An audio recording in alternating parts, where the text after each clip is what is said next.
नमस्कार। मैं प्रवीण कुमार आप सभी विद्यार्थियों का अपने YouTube चैनल पर हार्दिक स्वागत करता हूं। आज जो चर्चा का विषय है वो 126वां संविधान संशोधन विधेयक है।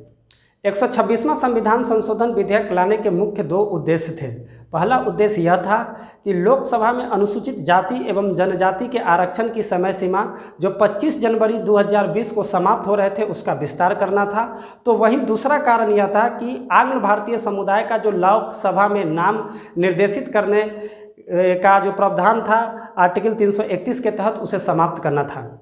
तो चलिए इसकी विस्तार में चर्चा करते हैं। देखिए, जब हमारा संविधान लागू हुआ 26 जनवरी 1950 को, तो हमारे समाज के वे पिछड़े वर्ग जिन्हें कुछ समाज से अपेक्षा की ज़रूरत थी, जिसे समाज की मुख्य धारा में जोड़ना था, उनके लिए आरक्षण की सुविधा मुहैया कराई गई। यह आरक्षण पहला 10 वर्ष के लिए था, लेकिन इसको प्रत्येक संवैधानिक संशोधन करते हुए प्रत्येक 10 वर्ष के लिए आगे बढ़ाया गया। जैसे आप देखेंगे कि 1960 में 8वां संविधान संशोधन करके बढ़ाया गया, 1969 में 23वां संविधान संशोधन करके बनाया गया, 1980 में 45वां संविधान संशोधन करके बनाया गया, 1989 में 1989 में 62वां संविधान संशोधन करके बढ़ाया गया, 1999 में 79वां संविधान संशोधन करके बढ़ाया गया, 2000 ईस्वी में 95वें संविधान संशोधन करके बढ़ाया गया। तो वही 2020 ईस्वी में 104वां संविधान संशोधन करके इसे 25 जनवरी 2030 तक बढ़ाया गया है।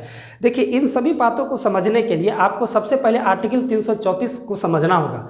आर्टिकल 334 यह कहता है कि भारत के संविधान में अनुच्छेद 334 के तहत लोकसभा में तथा राज्य की विधानसभाओं में अनुसूचित जाति एवं जनजाति तथा एंग्लो इंडियन के आरक्षण का प्रावधान करता है।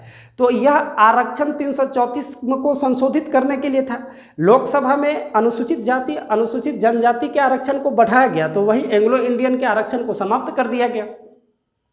देखिए, अभी अनुच्छेद 330 यह कहता है कि लोकसभा में अनुसूचित जाति एवं अनुसूचित जनजाति की आरक्षण की प्रावधान करता है। तो लोकसभा में अनुसूचित जाति की 84 सीटें आरक्षित है, तो वहीं जनजाति की 47 सीटें आरक्षित है। अभी भी वर्तमान में है 84 सीटें लोकसभा में अनुसूचित जाति की, तो अनुसूचित जनजाति की 47 सीटें।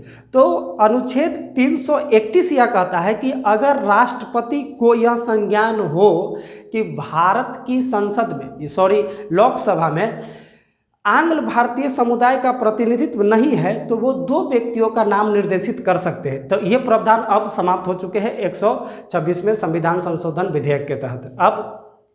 अब से आप देखेंगे कि आंग्ल भारतीय समुदाय का नाम निर्देशित नहीं किया जाएगा।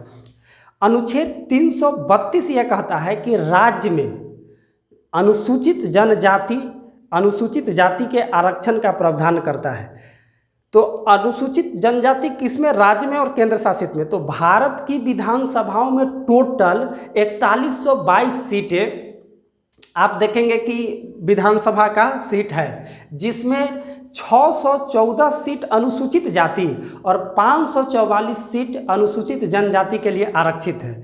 तो वहीं अनुच्छेद 333 यह कहता है कि राज्य की विधानसभाओं में अगर राज्यपाल को संज्ञान हो कि आंग्ल भारतीय समुदाय का नाम निर्देशित नहीं किया गया है, तो एक व्यक्ति राज्यपाल नाम निर्देशित कर सकते हैं। किसमें? राज्य की विधान सभाओं में। अभी वर्तमान में पूरे भारत में 4 स्टेट हैं जहां आंग्ल भारतीय समुदाय का नाम निर्देशित किया गया है। आंध्र प्रदेश, बिहार, छत्तीसगढ़ और झारखंड। ये करंट का सवाल है, हो सकता है आपसे निकटतम किसी भी एग्जाम में पूछा जा सकता है कि अभी वर्तमान में आंग्ल भारतीय समुदाय का नाम निर्देशित किया गया है। तो इनकी भी समय सीमा समाप्त होने के बाद इस राज्य के विधानसभाओं में आंग्ल भारतीय समुदायों का निर्देशन नहीं किया गया है। अब सवाल ये उठता है कि आंग्ल भारतीय है कौन? आखिर क्यों इनका नाम निर्देशित करने का अधिकार दिया गया है? इनका काम क्या है? तो देखिए, अनुच्छेद 366 सब कॉलम 2 के तहत आंग्ल भारतीय समुदाय के लोग वे लोग हैं जिनके पिता या प्रपिता किसी एक में से वो यूरोपीय मूल का होगा। उन्होंने भारत में आकर के भारत की किसी महिला से शादी करके यहाँ अस्थायी रूप से बस गए हैं, इसलिए इनकी आरक्षण का प्रावधान किया गया। किसमें? लोकसभा में और ये राज्य की विधानसभाओं में। तो अब देखा गया कि 2011 के जनगणना के अनुसार इनकी संख्या दिन प्रतिदिन घटती चली गई। इसीलिए अनुच्छेद 334 में संशोधन करके आंग्ल भारतीय समुदाय की आरक्षण को समाप्त कर दिया गया है। और यह विधेयक जो 104वां संविधान संशोधन अधिनियम के तहत अधिनियमित किया गया है, वह अनुसूचित जाति एवं जनजाति की आरक्षण की समय सीमा को बढ़ाता है, जो 25 जनवरी 2030 तक के लिए बढ़ाया गया है।